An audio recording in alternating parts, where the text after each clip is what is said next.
Isha principal sir बुला रहे तेरे को क्या ऑफिस में। स्कूल से लगता है निकलने का टीसी दे रहे होगे मुझे आज। चलो यार, ये आखिरी दिन भी हो सकता है मेरा तुम लोगों के साथ। ऐसे क्यों बोल रही है यार तू। इसलिए बुला रहे होगे ना टीसी के लिए। और किस रीजन के लिए बुलाएंगे, सुना तो मुझे पहले से ऑलरेडी इतना कुछ चुके हैं। Yes sir. तुमसे एक बात पूछ रही थी मेरे को, यस सर। क्या तुम मेरे बेटे को पसंद करती हो या फिर नहीं। मुझे आपके बेटे में बिल्कुल 2% भी इंटरेस्ट हाँ नहीं तो 1% होगा ना। 1% सर है ही नहीं मेरा इंटरेस्ट तो इनके अंदर। बिल्कुल भी इंटरेस्ट नहीं है तुम्हें मेरे नहीं बेटे में। सर, मैं बिल्कुल पसंद नहीं करती। पर वैसे भी इनके अंदर ऐसा है क्या जो पसंद तुम किया मेरे जाए? पापा के सामने क्या क्या बोल रही हो। मुझे लग रहा है कि तुम भूल रही हो कि ये मेरा ही बेटा है। नहीं सर, मुझे अच्छे से याद है, तभी तो इनको नापसंद कर रही हूँ कि आपके बेटे हैं। मेरे बेटे की लाख जिद के बाद मैंने डिसाइड करा है कि तुम मेरे घर की बहू बनोगी। क्या हो गया सर? सर इन्होंने कुछ आपको खिलाया पिलाया तो नहीं है? क्या मेरा बेटा मुझे अरे लालच नहीं, देगा। मैं वो नहीं बोल रही हूँ कि लालच मतलब कुछ ऐसी दवाई खिला दी हो कि अगर आप हिटलर जैसे इंसान बदल सकते हैं तो फिर ये कुछ भी कर सकते हैं सर। ईशा चुप हो और जाओ। क्या, कल तक तो आप मुझे इतना कुछ सुना रहे थे और आज आप मुझसे बोल रहे हो कि तुम मेरे घर की बहू हो। पहले मुझसे तो पूछ लो यार, मेरा क्या आंसर है ये सुन लो। अपने आप से किसी ने सास बना दी, किसी ने ससुर बना दिया, मुझे अपनी पति बनाए।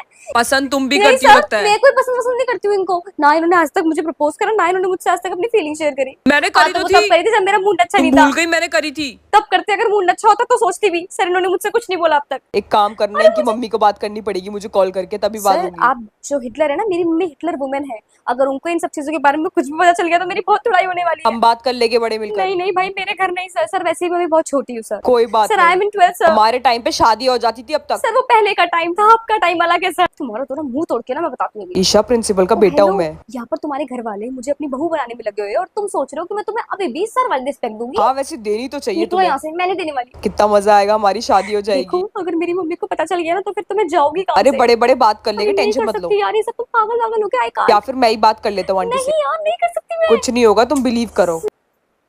यार तुम कैसी कैसी बातें कर रहे हो यार, मैं नहीं कर सकती। बोला ना।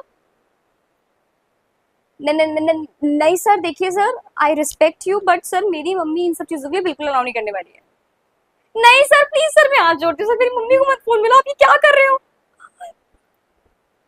इनकी मम्मी का नंबर निकाल के पर मुझे सर दे प्लीज देना। सर, मम्मी को मत फोन मिलाना प्लीज सर। हाँ पापा मैं दे देता हूँ मम्मी के घर पे आपको। फोन नहीं होना चाहिए। अब तो होके मतलब रहेगा। मम्मी को फोन नहीं होना चाहिए, नहीं तो मैं। हाँ डरा रही हूँ लेकिन मैं नहीं डर रहा अब। पूरे मुझसे तो पूछा ही नहीं कि मुझे करनी है नहीं करनी है।